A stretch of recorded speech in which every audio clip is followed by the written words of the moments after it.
আপনাকে কেন ক্ষমতায় আনলাম? আমরা তো তাহলে আগেই ভালো ছিলাম।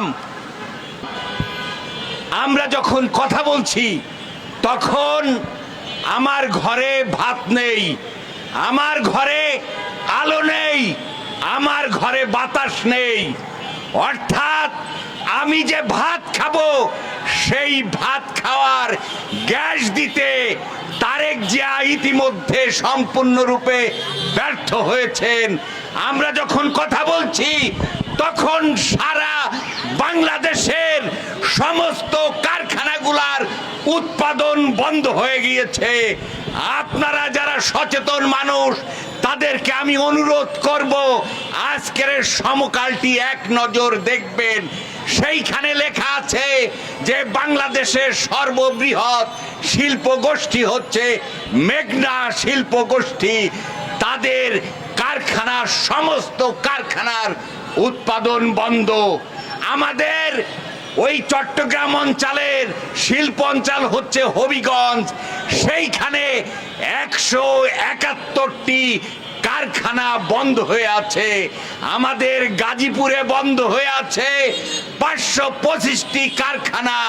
আমাদের যে বিখ্যাত আরএফএল, তাদের উৎপাদন 50% কমে এসেছে। এটি শুধু গ্যাসের এই সাপ্লাইয়ের কারণে বন্ধ হয়ে গেছে। এর পরবর্তী যে কম্পালশন, সমস্ত কারখানা থেকে যখন দলে দলে ওই কর্মী এবং শ্রমিকদেরকে ছাঁটাই করবে, তখন আমাদের পরিস্থিতি কি হবে সেটি কিন্তু আমাদের এখন বিবেচনা করার সময় এসেছে। বন্ধুগণ, ভিন্ন ভিন্ন নাম, একই কাম।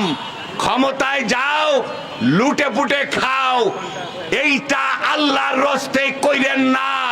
বিনিময়ে আমরা একটা সরকারকে হটিয়ে দিয়ে কি কারণে হটালাম এই কারণে যে আমরা অন্তত একটা সুন্দর মানুষের জীবন পাবো। আমরা আজকে যে জীবন যাপন করছি সেটি কিন্তু কোনো মানুষের জীবন হতে পারে না। আমি আমার কথা শেষ করতে চাই।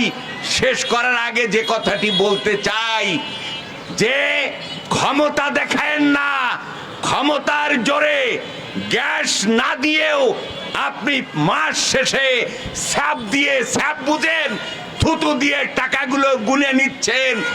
এই টাকাগুলো দিতে আমাদের কষ্ট হচ্ছে, আমরা দিতে ব্যর্থ হয়ে যাচ্ছি।